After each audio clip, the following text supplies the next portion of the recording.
Anybody out there feeling rough from last night? Yeah. No, you don't have to yell at me. You guys about ready to do this Icons of Horror panel?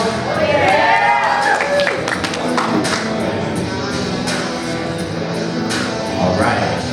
Well, we're going to kick this off here in just a minute, so sit tight.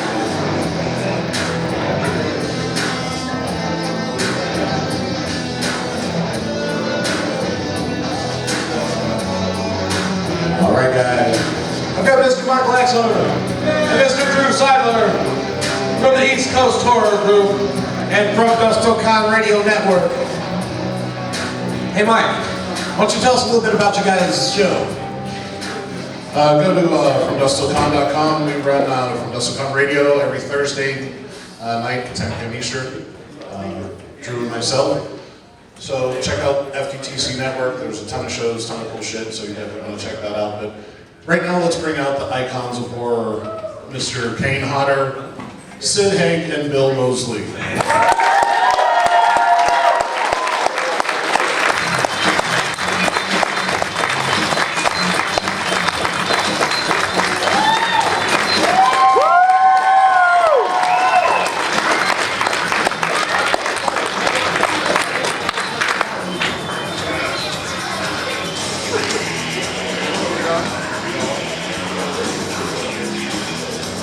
Is that rock zombie music?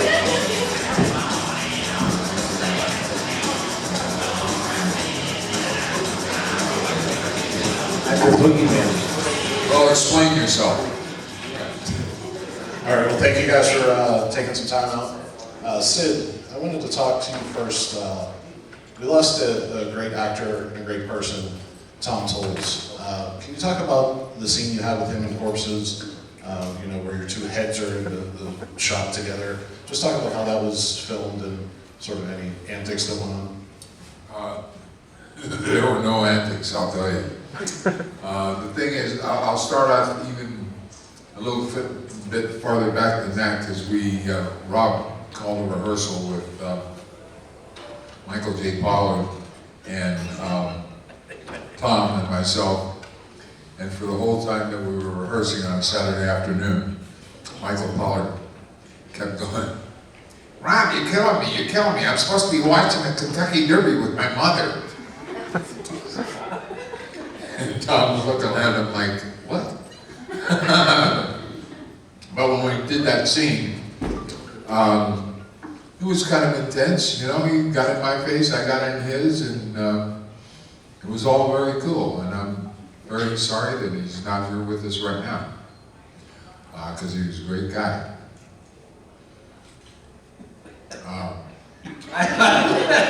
We said the words, we did the shit, you know, and it was over and done with. What can I tell you, right?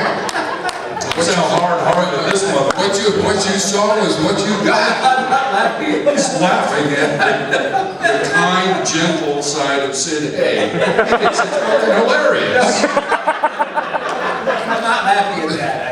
Okay, next time I'll bring a machete out and kill every one of you fuckers. I gave Sid a candy and he doesn't know that it's a very strong diuretic. He's gonna be farting and pooping and pissing. Yeah. It's Joe King. Oh, boy. Yeah, no. Do we have a happy question coming up? Oh my God. Now there's a lot of, look at the stack of chairs in the backyard. That's, Just everybody take a second. I've lost my mind. I have lost my mind. I ain't gonna help you find it. Let's get on the horse and we'll find Yeah, what's up with this fucking horse? This horse is everywhere. Go on for my brain. Huh? It's the mascot. It's a mascot? Is this the mascot of Days of the Dead? What is a horse? It's cold. They stole it off of somebody's fucking lawn.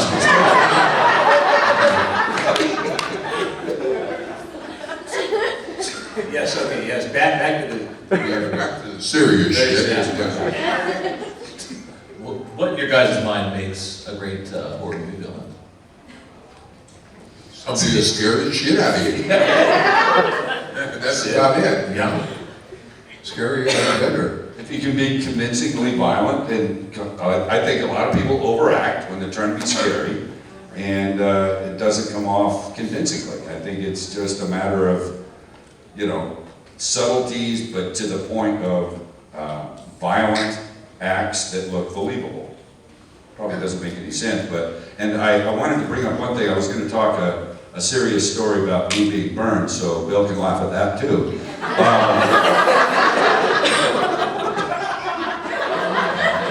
See, he finds it hilarious that I almost died myself.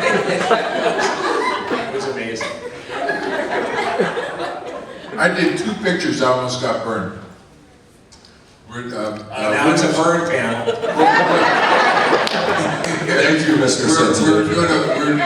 Bill Smith and I were doing a film, and there was this big battle scene and all this shit, and just when we, 5-gallon cans of gasoline with the primer cord blowing up all around us, we're driving the Jeep, and we get to the gate's supposed to blow up, and we drive through, and we make the escape. Yeah, fuck that. The special effects man, the special effects man fell asleep at the wheel and forgot to hit the can on the gate, and we just kept going closer and closer to the gate. He looked at me, I looked at him, and I said, fuck it, knock it down. And just when we got to the gate, he blew the gas. I will tell you that freshly exploded gas has weight to it, and we leaned forward in the Jeep, and you can feel it roll down our backs. It was great. We parked up on the side of the hill, and gave every expletive we could possibly think of, and then we made some shit up on top of that. And we hear this truck fire up and take off. It was a special effects guy. He never came back. So Kane, talk about when you took over Jason. How did you want to make that character your own after somebody had played it before? Well, I mean, I talked about it in the past, the fact that, in my opinion, I always loved watching the character. I thought it was an interesting character, but sometimes in past films, when Jason was staring at someone, he looked like he could be a mannequin at times, because you can't see anything of a human within that character. So once I was given the role, I started doing things in the mirror and stuff to see if I could animate the character a little bit more, not make him look comical by any means, but make him look more alive. And that's where I came up with the breathing thing. And because if Jason is staring at you but still breathing like this, to me it looked pretty scary. So I just tried to, implement some little subtle things into the character to make it more my own, and just, again, to make it believable and not look like you're acting is so much harder than people think with a silent, emotionless character to portray. It's not as easy as people think, so I just tried to do whatever I could to add to it. And then, when I played Victor, throughout the 3 films, I don't know if people really pick up on it, but in the very first film, I wanted Victor to be very jittery and look like he's not used to this. And once he started killing people, to kind of settle into this new role and kind of make him more calm. I don't know if people picked up on it through the 3 films, but for me, it was a character thing. If you watch it again, you'll see Victor being much more, I guess the only term I could think of is jittery looking, and calming down by the 3rd one. He kind of enjoyed killing motherfuckers. So you guys all worked together on The Devil's Rejects. Kane did stunts, and you guys, Kevin Spivey and Otis, obviously. What were some stories from behind the scenes there? You guys all working together through stunts and through working with Rod and stuff like that on Rejects? Well, we got a lot of them. Yeah. You got a couple of days? I remember actually after about the first week, I think we were at the Sable Ranch. and which was one of the locations. That was where Charlie's was. That's where our house was. We spent a lot of time on the Sable Ranch outside of Los Angeles, and I remember, I think we had just finished the first part of it where Sherry and I have waded through, a pond, and we've stabbed Mary Warren off in the back, which I screwed up. I didn't know, she had a pad in her back, and I was supposed to stab that, but no one ever told me that. So I got in my mind that I blamed Kane. That little sign that said "stab here." She had this it was a pad, and I was supposed to stab the pad. It was in her bag, and somehow I got it in my head that I was supposed to miss the pad, intentionally, find a place where there was just skin. Stab. So I kept, it was a retracting knife. So I kept doing that, and I did do it once, and Mary really went, "Ow!" And it was great for camera. So, hey, she's an actor, Real pain is usually good for camera, yeah. But I remember after about a week, I was at lunch, we're eating away, and Rob came up to me and said, I'd like to see you in my trailer after lunch. And The principal's office. well, I know. I went right back to, because I was a bad kid, and was always in trouble. And so I thought that Rob was going to fire me. I really did. I just thought, oh shit. I don't even think I had this skirt. I was so upset. And and so I was done with lunch, and it was time to walk to Rob's trailer. And I really thought he'd say, dude, I thought you could handle this level of work, but obviously you can't.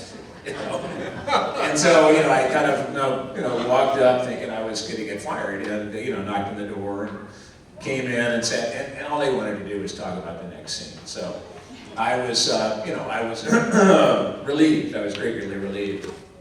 But that's how I was kind of tentative, because. And then the other scene I can talk about is the scene with the great Priscilla Barnes, with whom I had a very tense scene in the Kahiki Palms Motel when it was time to have my scene. We're waiting around in the story. We're waiting around for Captain Spaulding, who's late. And we were getting... Had something to kill, come on. Yeah. Baby and I were, wasting time with Banjo and Sullivan and their girls, their wives. And, so I was bored. And so, Otis goes, to, Mrs. Banjo, or I don't know, was she Banjo or Sullivan? It's a ukulele. She was ukulele. But I say, okay, honey, take off your clothes. And that was because I was bored. And so she strips off her clothes, and then it turns into the pistol rape scene. And I was sweating that scene because, it's not what I normally do. And, I know, That's not what I've changed, Lord, I've changed. But anyway, so I was nervous about that scene, anyway, so we start doing that scene, and that's, I went for it, but it was tense. And what's weird about that scene is it grows out of boredom, because it's like, okay, honey, take off your clothes, and I'm doing this in a hotel room with her husband there and all this stuff, and so it's a weird energy, because it starts boring. What happens is sometimes, that energy when, it's like you're attacking, like, okay, honey, take off your, you get into all that kind of stuff, and it's not, that's pretty easy, I guess. But when you're kind of like, okay, mom, take off your clothes, that it's a slow energy, so it has to, it comes from a different place. Anyway, we did the scene, and it was, very tense. It's a tense scene. There's no real artifice there. You really can't, it's not like a fake gun or, makeup, or, it's just, you and the other person.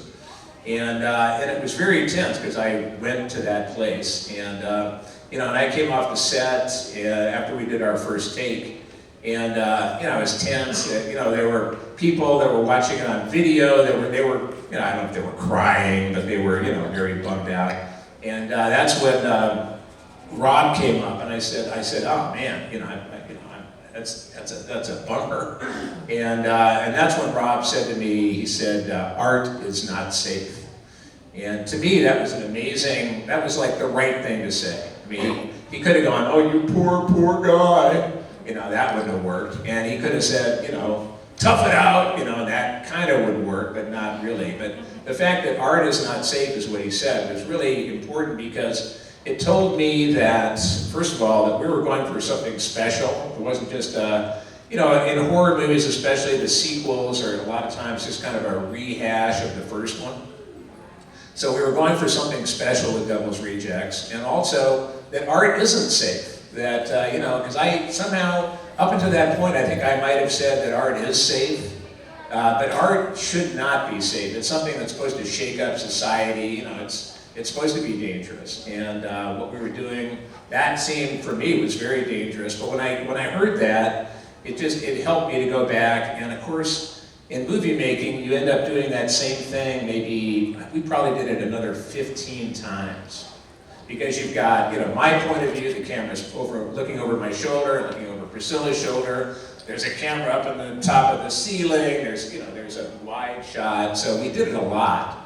And, and each time it was different. Each time it was pretty fantastic. Scary, dangerous, but, with Rob's encouragement, that's, I don't know about Priscilla, but for me, that was like, one of the most challenging and satisfying scenes I've ever done. So. That's a long answer.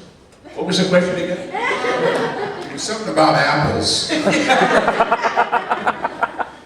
I just wanted to add one thing to people that, and I come from a stuntman's point of view. I never anticipated doing, nice dialogue, nice roles, even if it's a horror movie, I never really anticipated dialogue. So I learned, as most people don't realize at the time, it's people can say, I could do an emotional scene in a movie, I could cry. I said, well, okay, so that's good. Good to have that ability. But can you do that, like he's saying, 15 times? Because of different angles, different coverage. Not anybody, but people can bring an emotion one time, but to be able to continue that throughout the scene for all the coverage is much harder than people realize, because nobody thinks about that part of it. And, I learned one of my first speaking things I did was in a movie called Best of the Best. And all right, yeah. I played a guy. Eric Roberts. Yes, and I did a fight with Chris Penn, and because he's hitting on my girlfriend. And I thought, at one point I thought, just to show my rage, I'm going to punch the wall. And I did. And then, after the 15th time, having to punch the fucking wall, I thought, maybe I should have rethought that. When you're a novice, you don't really think about that stuff. But it was just an interesting thing that he reminded me of.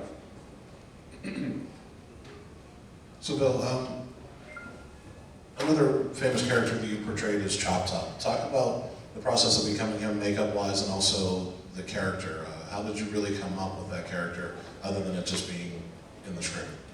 And this answer will take us to the end of the panel. I'm just beginning when you take I'm gonna go get a burger, I'll be back. I was going to take a real big breath.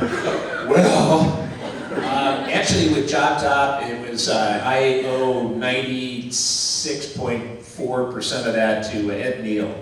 The great Ed Neal, who of course did the Hitchhiker in the original Chainsaw.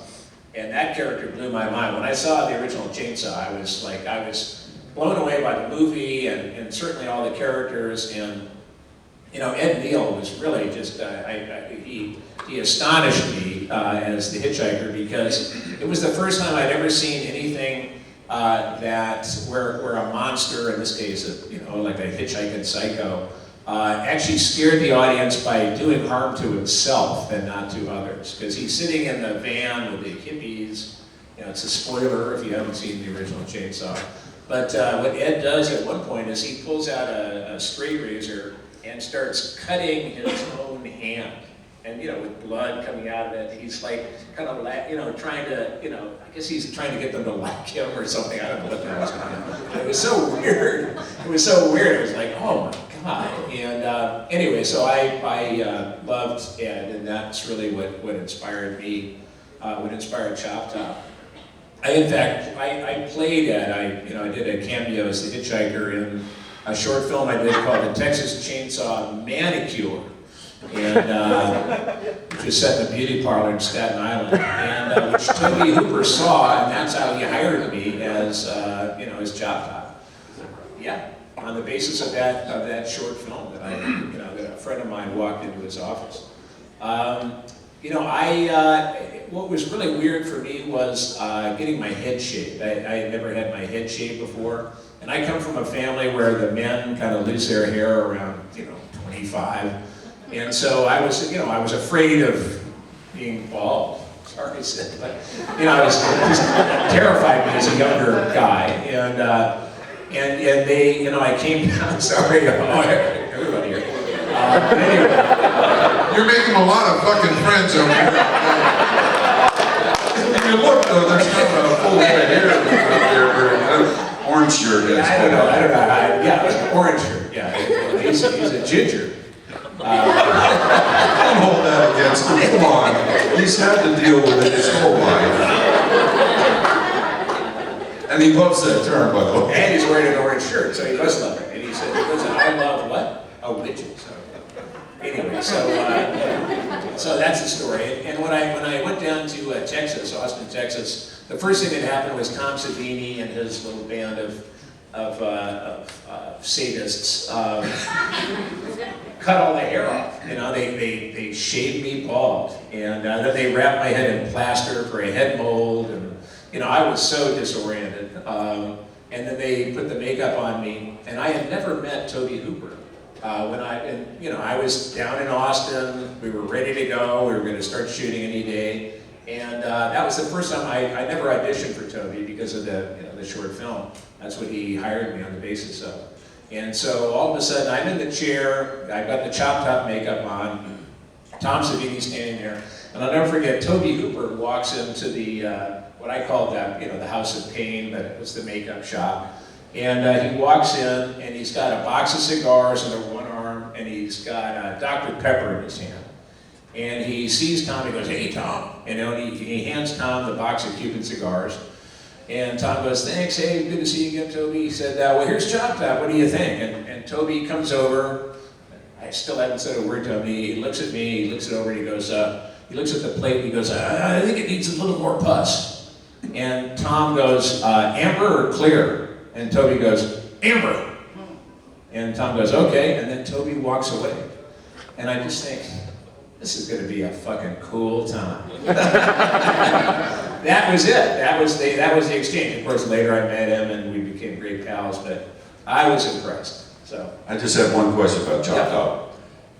The scratching of the fucking plate with the hanger. Right. Is that a Moseley thing or that was in the script? That was in the script, and I just thought it was, because I had poison ivy as a kid, so I thought it was just like scratching an itch. And years later, after, back in Los Angeles, I was at a pool party, a night pool party, and there was Toby Hooper was at the party. I don't know why, but he's afraid of water. But anyway, that's another issue. But anyway, I said to him, I was talking to Toby, I said, well, what was the whole deal with the, the coat hanger scratching the plate? And he goes, hell, Bill, that was your G-spot. I was like, oh. So I'm kind of glad I didn't know that at the time. Does that answer your question? Now, when you see him scratching his head, I'm looking at you in a deep Don't look below the belt. Keep your eyes right on the head, so to speak. I had to do a little death scene in a film called Galaxy of Terror. And that repetitive business of having to die like, 16 different times because all the different camera angles and everything. is a real pain in the ass. Because you have to keep yourself in that moment, you know? And the scenario was that I had these crystals, these magic crystals, and it got busted up or whatever. And it comes back together, and I reach for it, and the point of it breaks off and goes into my arm. And so I'm trying to dig it out of my arm, and it just keeps creeping up, okay? And I know where it's going, so I have to chop off my own arm, okay? So you have to go through that shit over and over and over again, and it's a little, you know, emotional when you know what's going to happen to you eventually, and you got no control over it other than to just kill yourself. And the thing is, and I won't mention the director's name because he's not here to defend himself, the asshole. We got ready to do this, and he says, okay, we're going to have to do this silent. And I said, you mean without sound? He said, no, you can't make any noise. I said, why? He goes, well, because the first team was shooting at the other end of the studio. And I said, you know, this might be an inadequacy of mine as an actor, but I just don't know how to die silently, okay? So how about we wait until they're finished and then we can do our scene? And he was really pissed off. And he looked at me with this stare and he said, fine, that's the way I'll do it. I've never worked for this fucker again. Okay, needless to say. He didn't even hire you for Avatar? Damn. Thanks a lot for giving that away, asshole.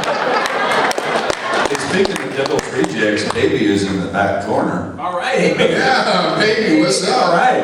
Yeah. I just want to tell one quick story, if I could, about Sable Ranch, where we shot Devil's Rejects. That's also where we shot the first Hatchet movie. And they also shoot a lot of pornos out there, or they used to. And I was in... Because it's in the middle of the no fucking market. And there's a lot of sets and different And a lot of things. farm animals. We all like that. Those are the kind I like. And I was in the Victor makeup, and typically I don't hang around people. You guys probably know, if I'm in character, I don't like to be joking around if I have makeup on and stuff. So I was walking around by myself, and I looked at an old Western part of the set on the property that we weren't using, and they were shooting a porno, and the guy was hitting the girl from behind on the balcony of the saloon or something, and I was in the woods watching. And I don't think I've ever told this story at a panel. It's been told, and I'm watching as Victor, thinking, "Wow, that's interesting." And then he's doing his acting. He's trying to perform and trying to say, "What am I fucking looking at?"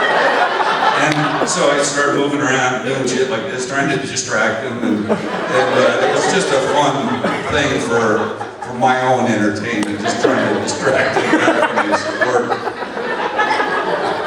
I like doing that. I like switching things up on people, because you know when the whole Iran-Contra thing was going on, and everybody was against Arabs and this, that, and I was playing an Arab in a film, and we were shooting at the Marriott hotel, airport hotel, okay? And so you're basically on the street, and I'm walking towards the set, and this guy drives by, and he hollers out, "Fucking towelhead!" Okay, and then, "Fuck you and your mother."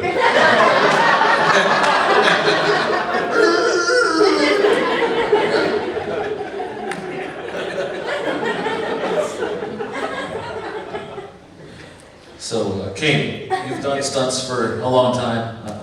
You know what looks good, what doesn't. So, how much input did you have as Victor Crowley on how you would kill people in those the scenes and the effects and stuff like that?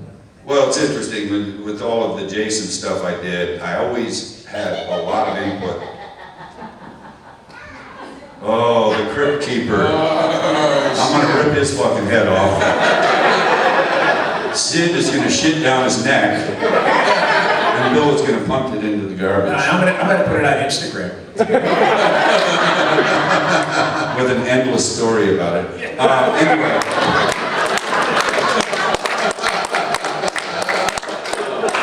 No, but with the Jason stuff, I always had to add my own input to the kills, and I've said this before, with Adam Green, almost everything he wrote for kills for Victor was so well done, I barely had to add anything, in my opinion, to the kills, and so it was just it was a pleasure actually to have somebody as fucked up in the head as me doing this movie, so it was amazing to do.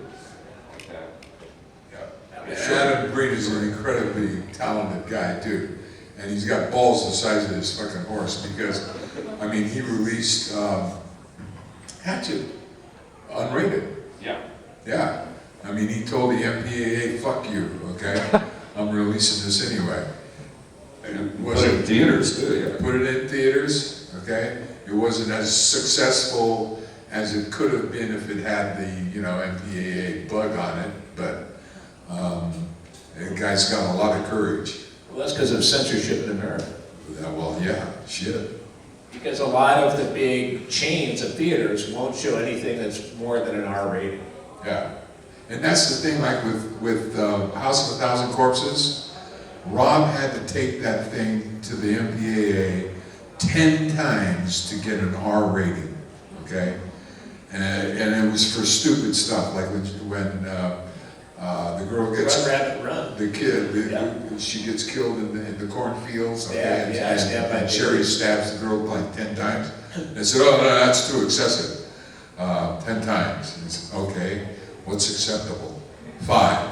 5 works, okay. 5 stabbings are acceptable. Okay." And it takes it back, and then the other thing had to be changed, and the other thing had to be changed. Finally, they gave the okay, but theater owners across the country got wind of all of this stuff, and they said, "Oh, this thing is going to be too racy," and that film was banned in a lot of cities. So what happens? We get ready to do The Devil's Rejects, and he took it to them one time, and they went, "Great, it's fantastic." We broke the record for F-bombs in that film. It was like 567 times somebody said, "Fuck." Okay? But that was okay. I think we beat Scarface. Oh, we did. We did. We beat Scarface. Also, speaking of that censorship, that when Devil's Rejects was released, there was a whole chain of theaters in the Bible Belt that wouldn't show Devil's Rejects because of the Last Supper poster, which I have at my table for sale, by the way. But because of that was, the Bible Belt that did not fly in the Bible Belt. So we missed out on about 1,200 theaters. I know. Well, fuck them.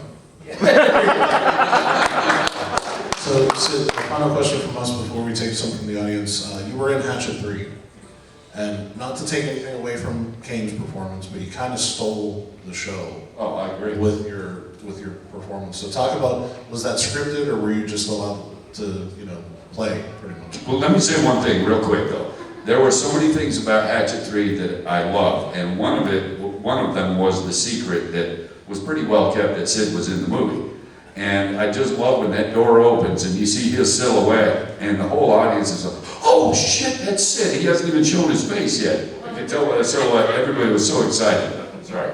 That's because I have a shaved head.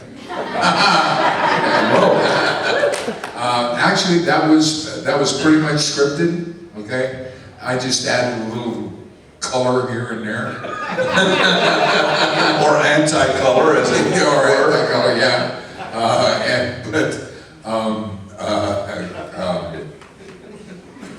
What's her name? Caroline Williams. Caroline Williams, and she's from the South, okay, and she said, "You couldn't be any more redneck than if you had a Confederate flag tattooed on your forehead," okay, and that's what I was going for, and I guess I got there. I don't know. You got there. Yeah. By the way, let's talk about Twisted too, because we were all on Twisted's new album, The Darkness, Yeah. their CD. Yep. We should not. Are we ready to? Everybody's excited as shit about it. Twisted who? Reprise our parts. Hey, dog.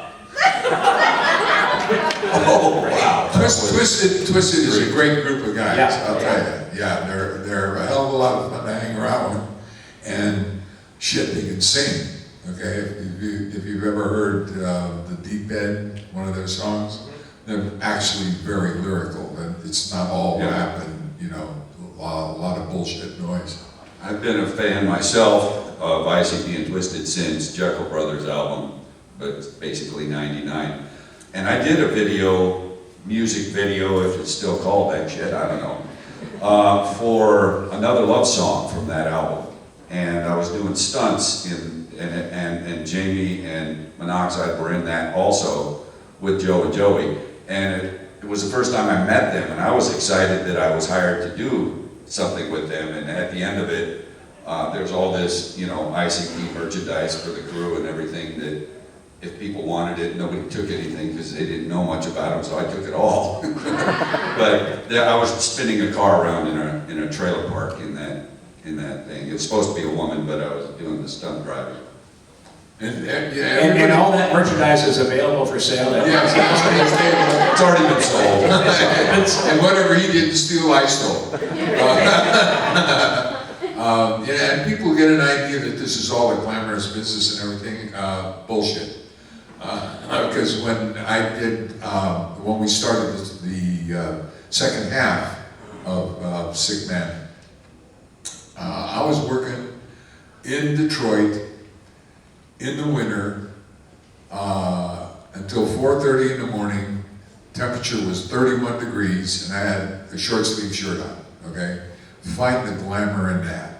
It doesn't happen. Did you have to have some blood in your mouth or something? I had to have some blood in my mouth, which turned out to be water. Blood. Food. Very method. Well, you know, I got a little hungry and I just took a bite out of somebody's ass. It's okay.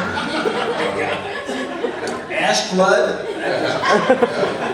Well, it was a horror film, what can I tell you? It's a horror film. Finger blood? What? The ass plus gives a different That can't be good. visual. Oh shit, I'm sorry, did we offend you? Sam, that's enough. You guys are. No, ass plug is where I draw. Fuck you, crazy bastard. So see if anybody in the audience has a question for you guys. I got nothing. If I wanted to listen to an asshole, I'd fart. Guy's got a wiener on his chest. And that's what's on his back. So all three of you are either online rumored or, I don't know, chosen as part of Gunnar Hansen's new film. What's it Death called? House? Death House, that's it. I asked you about it on Friday. Now he's saying that it's not supposed to be a gimmick film, and he wants to make it a true horror. Is there anything you can tell us about that film, or if any of you are definitely on board? I don't think so. It's not a gimmick, but we're all walking backwards. Because it's never been done. No, I don't think it's happening yet, but maybe someday I'm down with it. Yeah, I don't know if it's going to happen or not. There was a role that was offered to me that I rejected. It was the... Too violent, was it? No, it was the... Not enough ass blood. It was the guy that was the head of the white supremacists, the Nazi guy that wanted to be the next Hitler. And because of my nationality, being Armenian and having gone through the Armenian genocide, I just, morally for myself, I could not take a role like that. Okay, so I said, sorry. We'll get you something else. Fine, Nazi number 2. Yeah,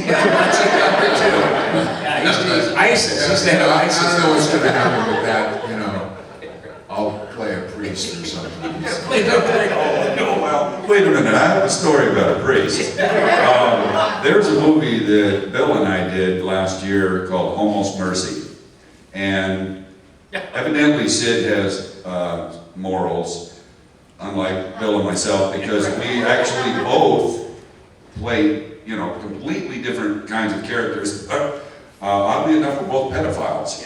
And he's a homosexual pedophile, and I like the little girls, so it's not as bad. I tried out for that part too. It's actually true. I think I love the movie. I really do. Oddly Of course, you have the little girls. Daddy's knee. Oh boy, that's on camera. Fucking good. But no, I like the movie very much because it's a very serious, dramatic, not horror film, but very serious drama. And I know it sounds hard to believe, but honestly, I am the only funny thing in the movie, don't you think? Yes. The only character that people laugh at because I'm a gym teacher that thinks he's the shit, and this is how it's even reviewed, that doesn't realize he's so ridiculously lame and thinks he's still the football star and all that, and he can get all the girls and stuff, and it's a very fun role for me to be funny. And I never thought I'd have the opportunity to play a comedic role. It's people like, Mike Pfeiffer and Adam Green and Richard Friedman, directors that gave me chances to do roles that I never thought I'd do. So, but yeah, we're both not very likable characters. And Kane is also really good in there's a movie we did in Australia last year called Charlie's Farm. And that should be coming out. That's already been released in Australia and England maybe, or Europe. Right. And it's coming to these shores one of these days. Charlie's Farm. About a serial killer in Australia was myself, Bill, Tara Reid, and Nathan Jones, who was an Australian guy that I had to fight with. And, in my career, I don't think I've ever felt smaller doing a fight scene with somebody because he's 6'10", 340. His real height, they say 7 feet, but 6'10", 340 is huge. And I had to do a to the death fight scene with him. And, it comes out pretty good, but and the movie I think is pretty decent too. Yeah. For some reason, Bill and I keep working together so much, and it's a pleasure because the guy is brilliant at bringing up things spur of the moment, little just nuances, for lack of a better term. But we did also a movie called Old 37. We played brothers that drive an ambulance, and we respond to 911 calls before the real people get there, which is pretty terrifying, just the thought of that. And there's a scene where we own a junkyard, live in a junkyard, and a cop comes. And I don't ever say anything. Bill basically talks for me because I'm kind of a dumb doofus brother, whatever. And the cop is asking questions, and Bill came up with something that I thought was probably one of the best parts of the movie, I think, just because it's so creepy. He says something to the cop like, "Nobody here but us chickens." And then, at spur of the moment, he says, I think I should make you dance like a chicken, just to humiliate you. And it made his character so fucking mean that he would make his own brother humiliated in front of a cop, so I dance and cluck like a chicken. And I just love the scene because it's something that was never written, but he just came up with it, and he does that all the time. Hey, all right. That's the fun stuff, when you come up with stuff just off the top of your head. Like in House of a Thousand Corpses, when they come in to rob my store, Right. okay? The guy says, "Stick him up," and I went like this. That wasn't in the script. And Rob starts laughing, ruined the take. I said, thanks a lot, asshole. We gotta do this again, okay? But, you just come up with shit. It's good, it's fun. Well, we're Keeps like everybody scouts. on their toes. We're like scouts of reality. We're out there like probing, we're making it work. And in the process, you can uncover some cool stuff. Yeah. That's why I feel so privileged, having been a stunt guy for so long, to be doing scenes with guys like this that are very talented, experienced actors that, help you be better. And I've always said, I've never had an acting class in my life, and I've always said that if I can act at all, it's from watching people like this and Charlize Theron when I did Monster and stuff like that, just picking up on little things that people do that help the performance. Next.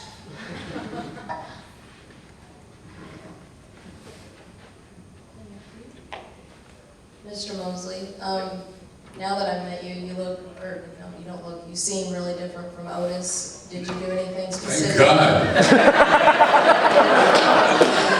Did you do anything specific? It's an act. He's an actor. Yes, I didn't really do anything, you mean like a special preparation or anything? yeah, like researching or anything like that. No. By the way, what I meant is he's acting now. Oh, shit. He's really like Otis. Good performance, isn't it? He's almost likable. Well, he's not covered in blood or anything. You know, I didn't, but I will say that in House of a Thousand Corpses, when Rob first wanted me to play Otis, I really thought, before we even started shooting House of a Thousand Corpses, I thought what Rob wanted was kind of a reheated Chop Top. And Rob slowly but firmly kind of dragged me away from Chop Top to Otis. And, you know, for me, it's my personality, you know, I'm kind of a class cut up kind of kid in school. So I always identify with Chop Top, you know, more than, you know, Otis, who's kind of a hard ass, sexy guy. And, well, I'm just saying. And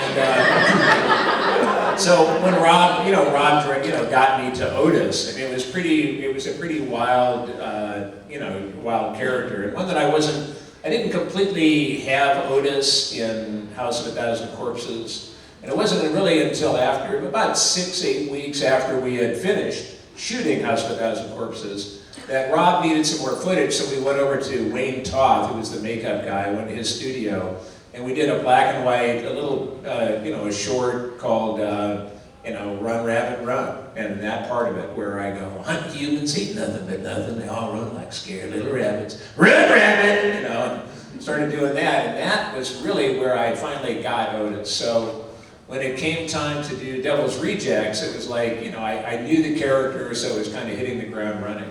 I still don't really, think of myself as Otis. What would happen is it was difficult to play, so that what would happen when they said cut, I would kind of pop out of character, and I would, tell some jokes and throw some food, whatever I was doing. And to the point where actually Rob told me that there were some people that were more methody that wanted to stay in character, and so I better, shut up. So, I did that as well. I have a question for the females in the audience. Speaking of sexy, would you rather have sexual intercourse with Spalding, Otis, or Victor? Otis, yeah. Otis. I had a feeling. Victor, well, your whole face is cut in half. You have like a split face. Just don't look at my face. Ask Ginger Lynn that question. Yeah, right. Yeah, he was in bed with Ginger. Yeah. They had to lower her on him because she had just gotten had a knee surgery. Knee surgery, and they had to, in that position, they had to lift her up and put her on top of me. Yeah. Yeah. Just like Catherine the Great, right, with the bull. Yeah. Hey, it's a tough job. Somebody had to do it. I drew the short straw. That's for sure. That's what Ginger said.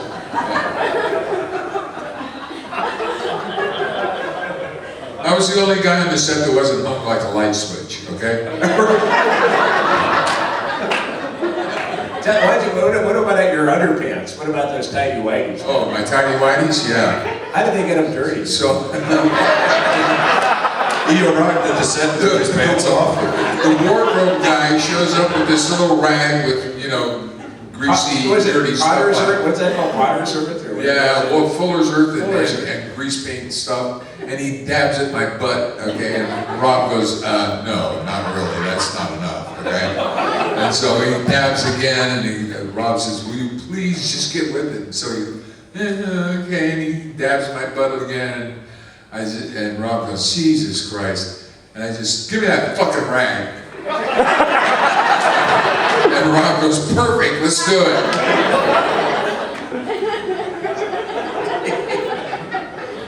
Skin marks or us.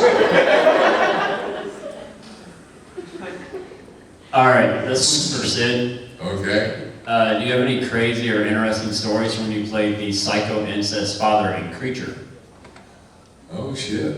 Yeah. Wow. Wow. You watched that? Yeah, it's the only guy.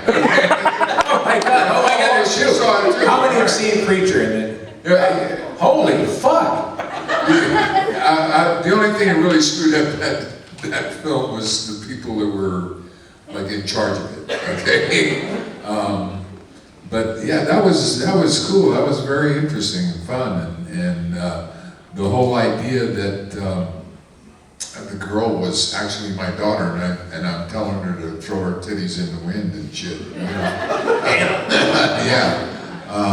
It was pretty crazy, and the idea of just being that kind of maniacal religious zealot who is worshiping this half man, half alligator, and making sure that it gets fed, and some female in my family fucks it at some point to keep the line going. Okay, yeah, that was pretty cool. Yeah. However, don't go to Biloxi, Mississippi. Not Biloxi, it was Baton Rouge. Yeah, don't go to Baton Rouge in July because it's fucking hot and humid and it's nasty and you don't even want to be there. But you might fuck a gator. You might fuck a gator, or a gator might fuck you. A gator might. I mean, the last day of shooting, the director got bitten by a snake. Yeah. See, in those areas, you don't want to stand still too long because imperceptibly you start sinking into this muck, okay?